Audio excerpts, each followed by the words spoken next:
সৃষ্টিকারী ওয়াজকারীরা নারী নির্যাতনের কারণ, শিশু নির্যাতনের কারণ। একটু দয়া করে মানে এই পিক আপটা করতে বলেন, উপরে ওইটা একটু হোমওয়ার্ক করতে বলেন, করে অ্যারেস্ট করে ফেলতে বলেন আজকে। মানে সবই অ্যারেস্ট করে ফেললে আর মিছিল করার লোকটা না। এভাবে তৎকালীন প্রধানমন্ত্রী শেখ হাসিনাকে আন্দোলন দমনে কঠোর হতে পরামর্শ দেন জোটসঙ্গী হাসানুল হক ইনু।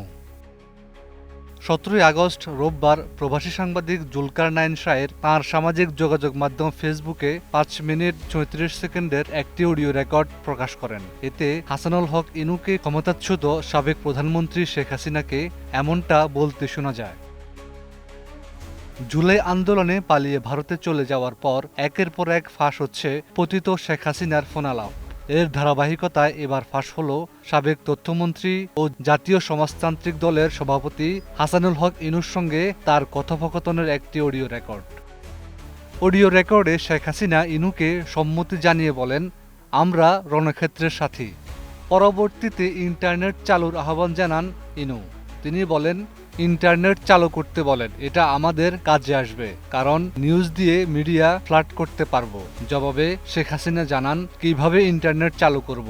ওরা ইন্টারনেট পুড়িয়ে দিয়েছে, আমি আর চালু করতে পারবো না, অন্য সরকার এলে তারা করবে।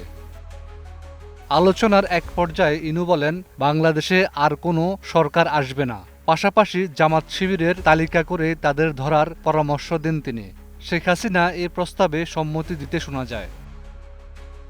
এর আগে ঢাকা দক্ষিণ সিটির সাবেক মেয়র শেখ ফজলে নূর তাপসের সঙ্গে শেখ হাসিনার একটি অডিও রেকর্ড, সেটিও গণঅভ্যুত্থান চলার সময়ের, যেখানে শিক্ষার্থীদের বিক্ষোভে প্রাণঘাতী অস্ত্র ব্যবহারে নির্দেশ দেন হাসিনা। এছাড়াও আওয়ামী লীগ সরকারের পতনের পর গত এক বছরে দলটির সভাপতি ও সাবেক প্রধানমন্ত্রী শেখ হাসিনার হাফ ডজনের বেশি কল রেকর্ড সামনে এসেছে, যার সবগুলোর কথোপকথনেই গা শিউরে ওঠার মতো। হাফিজুল্লাহ, একুশে টেলিভিশন।